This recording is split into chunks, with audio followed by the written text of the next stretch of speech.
क्या बताएंगे सर, गाजीपुर कैसे आना हुआ, क्या कार्यक्रम है? आज जिस तरीके से भारतीय जनता पार्टी की डबल इंजन की सरकार जनहित के सभी मुद्दों पर पूरी तरीके से फ्लॉप हो चुकी है, जनता की जवाबदेही से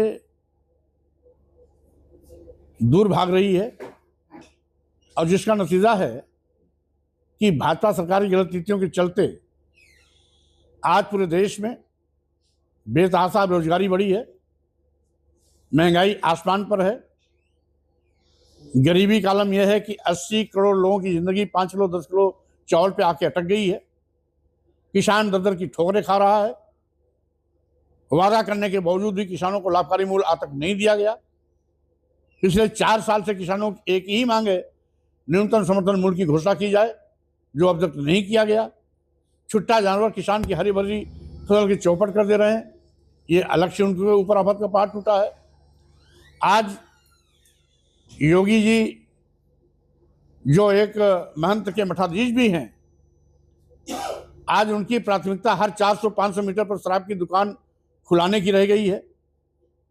अनिवार्य शिक्षा के अंतर्गत 6 से 14 साल के बच्चों को जो सरकार की जवाबदेही है शिक्षा दिलाना, सरकार उससे भाग रही है और 27,764 स्कूल बंद करने की आज कगार पर है।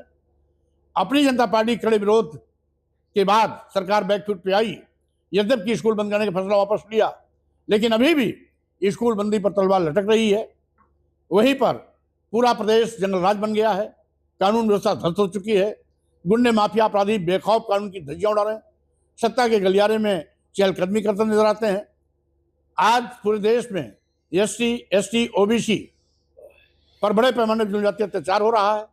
आए गए दिन किसी न किसी दलित आदिवासी पिछड़े नौजवान की हत्या, बहन बेटियों को बलात्कार दुराचार का शिकार बनाया जाना आम हो गई है। वहीं पर सरकार अपराधियों के खिलाफ कानूनी कार्रवाई करने के बजाय पूरी ताकत उनको बचाने में लगाती है, क्योंकि वो भाजपा पोषित गुंडे माफिया अपराधी है। वहीं दूसरी ओर संविधान की कसम खाने वाले माननीय प्रधानमंत्री जी, माननीय मुख्यमंत्री जी, संविधान प्रदत्त अनुसूचित जात अनुसूचित जनजाति का आरक्षण शून्य निष्प्रभावी कर दिया है। अनुच्छेद 340 के अंतर्गत मंडल आयोग के तहत दिया गया आरक्षण जो पिछड़ों को 27% मिलता था, उसे भी शून्य निष्प्रभावी कर दिया गया है। पूरे प्रदेश में जंगल राज है, यहाँ तक कि सरकार भी अराजकता की शिकार बन गई है। आधे दर्जन से ज्यादा मंत्री अब तक इस बात का रोना रो चुके हैं कि विभागीय अधिकारी मेरी बात नहीं सुनते हैं, और जंगल राज की आग में अब तो भाजपा भी उस तपिश में आ रही है। आपके लखनऊ में ABP छात्रों पर लाठीचार्ज, बनारस में बड़े पैमाने पर पुलिस वकीलों में हाथापाई, एक दरोगा का घायल होना, आपके गाजीपुर में एक थाने में भाजपा कार्यकर्ता की मौत, इस बात को जाहिर करती है कि न प्रदेश की जनता केवल त्रस्त है, बल्कि अब भाजपा के नेताओं पर भी इस जंगल राज की आग की लपट आ रही है। और इसी के साथ साथ माननीय प्रधानमंत्री जी जो देश को विश्वगुरु बनाने का सपना दिखाते हैं, कंगाल बना रहे हैं, गरीब लाचार बना रहे हैं। 140 करोड़ की आबादी में 80 करोड़ लोगों को आज 5 किलो 10 किलो चावल पर जिंदगी बिताना पड़ रहा है। यह है विश्वगुरु बनने वाला भारत। और वहीं दूसरी ओर मोदी जी भी सरकार चलाने में पूरी तरीके से असमर्थ हैं। यही कारण है सरकारी विभाग एक एक करके निजी हाथों में बेच रहे हैं। अब तक उन्होंने देश के सभी बंदरगाह, एयरपोर्ट, एयर इंडिया और बहुतेरे रेलवे स्टेशन, कई दर्जन ट्रेनें, यहां तक कि LIC जैसी बड़ी संस्था अपने चहेते उद्योगपतियों के हवाले कौड़ियों के भाव बेच दिया है। स्वाभाविक रूप से इस देश का दुर्भाग्य है कि जहां पर कल्याणकारी सरकारें निजी क्षेत्रों का राष्ट्रीयकरण करके देश के नौजवानों के लिए रोजगार के रास्ते और दरवाजे खोलते थे, वहीं पर मोदी सरकार सरकारी संपत्तियों, सरकारी विभागों को निजी हाथों में बेच करके देश के नौजवानों को मिलने वाली सरकारी नौकरियों पर हमेशा हमेशा के लिए ताला लगाने का पाप कर रहे हैं। इसलिए अपनी जनता पार्टी सरकार के इन काले कारनामों को उजागर करने के लिए संविधान सम्मान जनहित ओंकार यात्रा के माध्यम से पूरे प्रदेश के भ्रमण पर निकली है। आज 39वां जिला गाजीपुर है और इस क्षण का आजमगढ़ में 21 तारीख को पूरा होगा, तब हम 42 जिले पूरे कर चुके होंगे। इसके बाद ये लगातार क्रम जारी रहेगा और साथ ही साथ लक्ष्य 2027 में अपनी जनता पार्टी के नेतृत्व में लोक मोर्चा गठन हुआ है। लोक मोर्चा की सरकार बनाने की दिशा में हम लोग आगे बढ़ रहे हैं। क्योंकि आज भाजपा के पाप का घड़ा और भांडा भर गया है, उस भांडा को फोड़ने का वक्त आ गया है। 2027 का चुनाव भाजपा की विदाई का चुनाव होगा, अपनी जनता पार्टी ने ये तय किया है। बीएसपी में आप मंत्री भी रहे, फिर सपा में, भाजपा में, और फिर एक अपनी नई पार्टी, क्या लग रहा है जिस तरीके से बहुजन समाज पार्टी सक्रिय हो रही है और लोग कार्यकर्ता को वापस बुला रहे हैं, क्या लग रहा है स्वामी प्रसाद मौर्य फिर घर वापसी करेंगे? हर चुनाव आने के पहले बीएसपी इसी प्रकार से सक्रिय होती है, बयानबाजी के माध्यम से। क्योंकि उसका कार्यकर्ता रोज बसपा से हटता जा रहा है, जनाधार घटता जा रहा है, इसलिए अपने जनाधार को बचाने के लिए इस प्रकार की सिकोबेबाजी बसपा का शक्ल बन गया है। रही बात, अगर बसपा ठीक ठाक होती, बाबा साहब के मिशन पर चलती होती, मनोहर काशीराम के सामाजिक परिवर्तन आंदोलन के रास्ते से नहीं हटती, तो स्वामी प्रसाद मौर्य को अपनी जनता पार्टी बनाने का आवश्यकता नहीं होता। अपनी जनता पार्टी इसलिए बनाई गई है कि बाबा साहब के मिशन, मनोहर काशीराम के सामाजिक परिवर्तन आंदोलन के कार्यों को आगे बढ़ाया जा सके और देश में जो सामाजिक परिवर्तन के महानायक रहे हैं उनके विचारों पर आधारित समाज की सृजना कर देश से जात पात, छुआछूत, ऊंच नीच भेदभाव खत्म कर भारतीय संविधान के निर्देश के क्रम में समतामूलक समाज की स्थापना की जाए। चर्चा यह है कि स्वामी प्रसाद मौर्य की मुलाकात मायावती जी से भी है। बहरहाल ये केवल चर्चा है, सच्चाई से कोसों दूर है। क्या लग रहा है जिस तरीके से बिहार चुनाव को देख रहे हैं और वहाँ पे कांग्रेस जिस तरीके से सक्रिय हो रहा है और पहले वोट चोर और फिर नौकरी चोर के आरोप लगा रहे हैं, कैसा देख रहे हैं, क्या हो रहा है? बहरहाल बिहार में अभी हाल में जो भी घटना घटी है, आज देश में एक नहीं तमाम ज्वलंत मुद्दे हैं। भाजपा को जनहित के मुद्दों से कोई लेना देना नहीं है। प्रधानमंत्री की माता जो गाली किसी ने दिया, उसको लेकर के बिहार बंद कर दिया गया। प्रधानमंत्री जी की माता हम सबकी माता हैं। माता मानी प्रधानमंत्री जी की हो, हरवाहे की हो, चरवाहे की हो, रिक्शा वाले की हो, हर माँ का सम्मान होना चाहिए। लेकिन यही भाजपा के लोग जब सोनिया गांधी के विषय में अभद्र टिप्पणियां कर रहे थे, तो क्या सोनिया गांधी किसी की मां नहीं है? एक चीज। दूसरी चीज, जनहित के मुद्दों पर भाजपा सड़क पे कभी नहीं आती। गाली के नाम पर भाजपा बिहार बंद का आंदोलन किया। बिहार में मुख्यमंत्री कौन है? सरकार किसकी है? भाजपा गठबंधन की है। यानी ये विरोध क्या मुख्यमंत्री नीतीश जी की है? और यदि किसी ने गाली दिया तो ऊपर भी सरकार भाजपा की, नीचे भी सरकार भाजपा की, उसके खिलाफ एफआईआर होनी चाहिए, जेल भेजना चाहिए। बिहार बंद का आयोजन क्यों? ये केवल ड्रामा है, नौटंकी है। और भारतीय जनता पार्टी सभी मुद्दों पर पिट गई है, इसलिए इस प्रकार के अनाप शनाप मुद्दे पैदा करके सस्ती लोकप्रियता हासिल करना चाहती है। यूपी में AIMIM के प्रदेश अध्यक्ष द्वारा जिसे महाराजा सुहेल देव के ऊपर टिप्पणी की गई और कल भाजपा के कार्यकर्ता ने हर जिले में विरोध किया, पत्रक सौंपा, क्या लग रहा है, इसको कैसे देख रहे हैं? बहरहाल कोई भी महापुरुष हो, उस पर टिप्पणी करना उचित नहीं है। अगर किसी ने टिप्पणी की है तो वो निंदनीय है।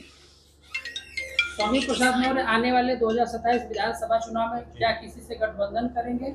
बहरहाल हमारा लोक मोर्चा पहले तो बन चुका है, उसके बावजूद भाजपा को हटाने के लिए लाइक माइंडेड लोगों से बात करने में कोई गुरेज नहीं। रामभद्राचार्य का एक बयान बड़ा चर्चा में है, मिनी पाकिस्तान वाला, उसको किस नजरिए से देख रहे हैं? सही माने में अगर रामभद्राचार्य कहते हैं पश्चिमी उत्तर प्रदेश मिनी पाकिस्तान बन गया, ये तो सीधे सीधे योगी जी को चुनौती है।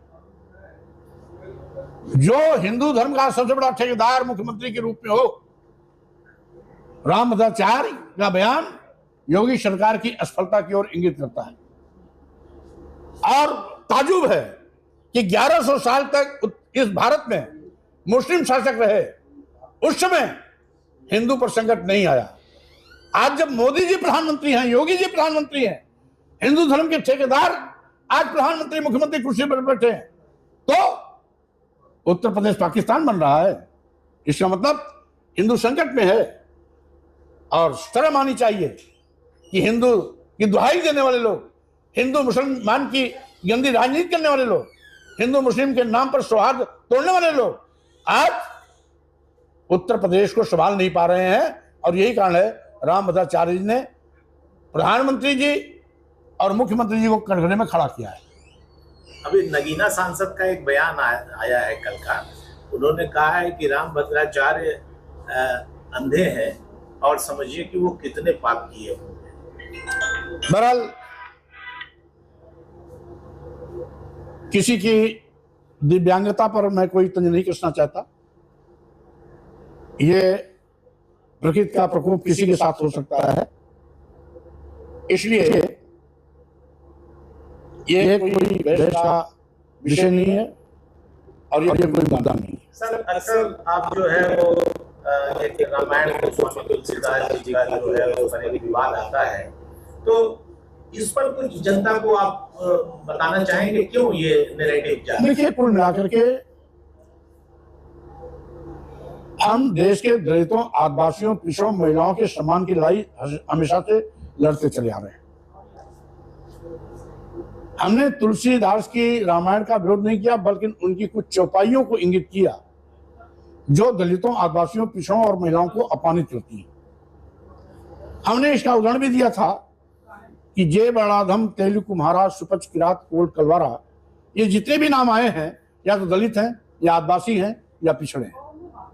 आखिर धर्म की आड़ में हम किसी को अधम होने का सर्टिफिकेट कैसे दे सकते हैं? वहीं दूसरी ओर ढोल गंवार शूद्र पशु नारी शकल ताड़ना के अधिकारी, यानी मानने पीटने प्रताड़ित करने का पात्र। एक और हम नवरात्रि मनाने जा रहे हैं, महिलाओं को देवी शक्ति के रूप में पूजा करने जा रहे हैं। एक और हम कहते हैं यत्र नार्यस्तु पूजन्ते रमन्ते तत् देवता, और दूसरी ओर अगर इस चौपाई के माध्यम से समस्त महिलाओं को मारने पीटने प्रभावित करने का पात्र बनाया जाता है, शर्मनाक। वहीं पर देश के शूद्र यानी दलित, आदिवासी, पिछड़े कौन सा ऐसा पाप कर दिए हैं जो उनको मारने पीटने प्रभावित करने का पात्र बताया गया? और यही नहीं, एक स्थान और आता है, पूजे ही विप्र सकल गुणहीना। इस पर हमें कोई आपत्ति नहीं, आप सकल गुणहीन विप्र की पूजा करिए, लेकिन आपत्ति है इस पर कि पूजे ही न शूद्र गुण ज्ञान न प्रवीणा, यानी शूद्र गुणी भी है, ज्ञानी भी है, ज्ञान में प्रवीण भी है, फिर भी अगर वो शूद्र है तो उसका सम्मान मत करो। ये क्या यही धर्म है? क्या ऊंच नीच का भेदभाव करना धर्म है? क्या इस देश के दलितों, आदिवासियों, पिछड़ों, महिलाओं का अपमान करना धर्म है? क्या देश के दलितों, आदिवासियों, पिछड़ों को अधम जाति होने का प्रमाण पत्र देना यह धर्म है? तो स्वाभाविक रूप से इस धर्म के नाम पर देश के दलितों, आदिवासियों, पिछड़ों, महिलाओं का अपमान है, जिसके साथ मैं सदैव खड़ा था, खड़ा हूं, आगे भी खड़ा रहूंगा। कुरीतियां बदलनी चाहिए। स्वाभाविक रूप से हमारा भारतीय संविधान जब से लागू हुआ, संविधान की नजर में सभी बराबर हैं। हिंदू, मुस्लिम, सिख, ईसाई, बौद्ध, जैन, पारसी जो भी भारतीय है वो सभी संविधान के नजर में समान है, बराबर है। भारतीय संविधान की यह भी व्यवस्था है, हम धर्म, पंथ, संप्रदाय, जात, लिंग, स्थान के आधार पर किसी के साथ भेदभाव नहीं कर सकते। ताजुब है कि जिन लोगों ने संविधान की कसम खा के कुर्सी संभाली, माननीय प्रधानमंत्री, माननीय मुख्यमंत्री जी, आज स्वयं हिंदू मुस्लिम की राजनीति करते हैं। आज हिंदू मुस्लिम मस्जिद मंदिर की चर्चा करके साम्प्रदायिक सौहार्द खत्म करने पर ये लोग आमादा हैं। स्वाभाविक रूप से माननीय प्रधानमंत्री, मुख्यमंत्री जब इसमें शामिल होते हैं तो बहुत ही शर्मनाक स्थिति होती है और संविधान पर सवालिया निशान खड़ा होता है। इसलिए ऐसी हरकतों से बाज आना चाहिए। सर राजनीतिक सवाल है, पूर्वांचल की लगभग 125 सीटें से ज्यादा, ये सीटें जो हैं वो उत्तर प्रदेश के विधानसभा चुनाव में बहुत प्रभावी रहती हैं, तो इधर स्वामी प्रसाद मौर्य का कितना फोकस होगा? बहरहाल हमारे नजर में पूरा उत्तर प्रदेश है और क्योंकि पूरे उत्तर प्रदेश की राजनीति मैं शुरू से ही किया हूं, इसलिए उत्तर प्रदेश का हर जिला, उत्तर प्रदेश का हर विधानसभा मेरी अपनी विधानसभा लगती है, मेरा अपना जिला लगता है, इसलिए हमें काम करने में न कहीं कठिनाई होती है और न कहीं पर हम पहचान के मोहताज हैं। हमारे जहां भी जाते हैं कार्यकर्ताओं की फौज वहां खड़ी मिलती है और स्वाभाविक रूप से हमने तो अभी अभी हाल में अपनी जनता पार्टी बनाई। अपनी जनता पार्टी के माध्यम से पूरे प्रदेश में हमने अपने सांगठनिक साझा ढांचा खड़ा कर दिया है, यहाँ तक कि अन्य 10 पार्टियों के साथ मिलकर के लोक मोर्चा गठन भी कर लिया है और तेजी के साथ इस दिशा में हम आगे बढ़ रहे हैं। 2027 में हम सरकार बनाने के लिए काम कर रहे हैं। मतलब आप गठबंधन करेंगे तो जो मोर्चा बनाया है उसी के साथ करेंगे। साथ ही साथ हमारा लोक मोर्चा तो रहेगा और भी अगर कोई साथ आना चाहेगा तो लाइक माइंडेड लोगों से कोई परहेज नहीं।